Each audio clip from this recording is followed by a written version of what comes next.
Hello everyone and welcome back to another video from Homemaker.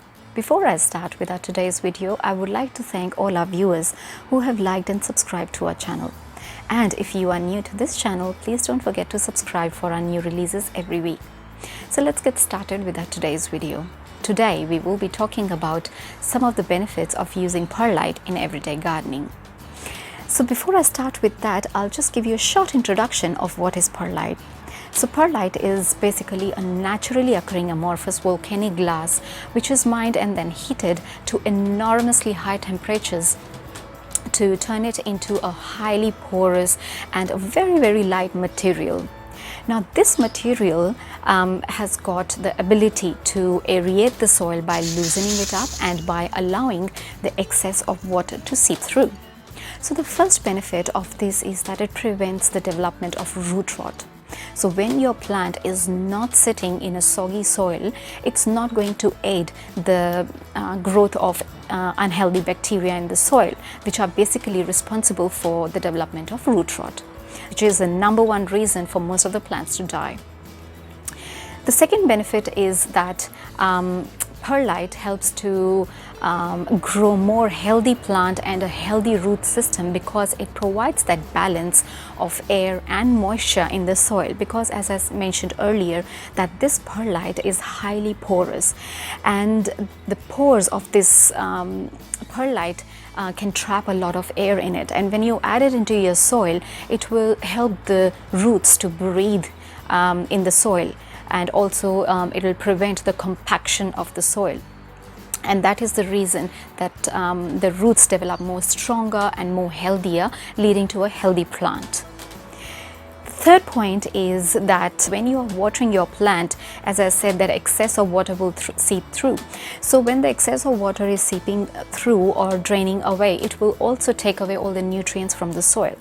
So with perlite in your soil, the perlite will catch all those nutrients which are really necessary for your plants to grow. So the soil will still remain healthy and not all the nutrients are going to wash away. Fourthly, perlite acts as a covering medium for your seeds and seedlings. So friends, when you are putting your seeds for sowing or you are planting tiny seedlings into in your garden, you can add a thin layer of perlite on top of it. Now it has got some benefits, and the first benefit is that it will help to maintain the temperature of the soil during day and night, because in the night time the temperature tends to drop and during daytime it can become really hot, which is harmful for the new seeds and the seedling. The new seed might take longer time to germinate or might even die, or the seedling might suffer, it might take a long time to grow. So when you add that thin layer of perlite, it will maintain that temperature. Secondly, it will allow a lot of light to pass through, which is very essential for the seed or the seedling to grow healthy. Thirdly, it will keep the soil moist, so it will stop the evaporation process of the soil, keeping the seed and the soil nice, moist and warm, which is very necessary for a quick germination and a healthy growth of the seed or the seedling. Fourth, which is very important, is that it will avoid pest attack. So the pests such as slugs or snails or fungus gnats or caterpillars, they will avoid crawling on top of this rough and porous perlite, and this will protect your seed and the seedlings from the pest attack, keeping them safe. Next point is that perlite also acts as a freestanding propagation medium or a semi-hydroponic medium. So now whenever you are taking your propagation cutting, instead of putting it into plain water, you can consider using the mixture of perlite and water instead of plain water, because if you put your cutting in the mixture of perlite and water, the roots that develop are going to be more stronger and more healthier, because that rough surface of the perlite is going to help the roots to develop more harder cuticle, which will reduce the transition time of that propagated cutting from the water to the soil medium. Whereas if you put your cutting in plain water, the roots that develop will be very delicate and fragile because they are growing out without any resistance. So when you place your cutting, which is in plain water, from that medium into the soil, it will take a longer period of time for that cutting to adjust into the new soil condition and the new soil environment.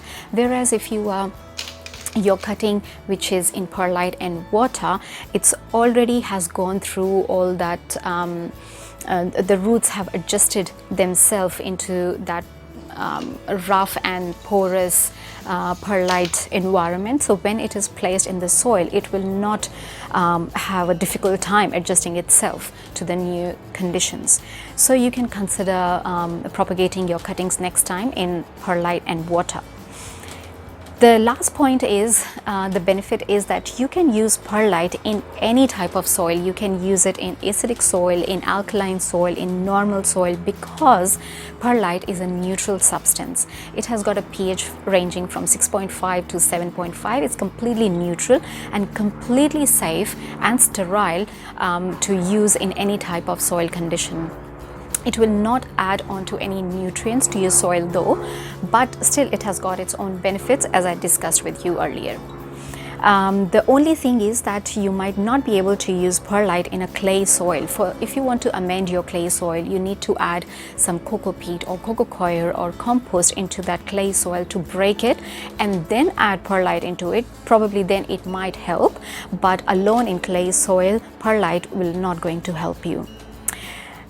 So that was the last benefit. Lastly, just a tip that always use your perlite after soaking it in water, because the dry perlite dust contains a lot of silica, and if you use a dry perlite, it leaves out a lot of dust in the air, and if you inhale it, it's not good for your lungs. It can damage the tissues of your lungs and your trachea. So if you decide to use dry perlite, always put a mask on top of your nose or your mouth, but the best option is to soak your perlite in water for some time and then use it in soil. It's anyways going to get wet after you add it in the soil and you water your soil. So friends, this was all about the benefits of using perlite in everyday gardening. I hope you enjoyed watching this video. Please do give us a thumbs up if you liked watching our video, and do not forget to subscribe to our channel for new releases every week, and we'll see you next time with another exciting video. Till then, stay safe, happy gardening, bye bye.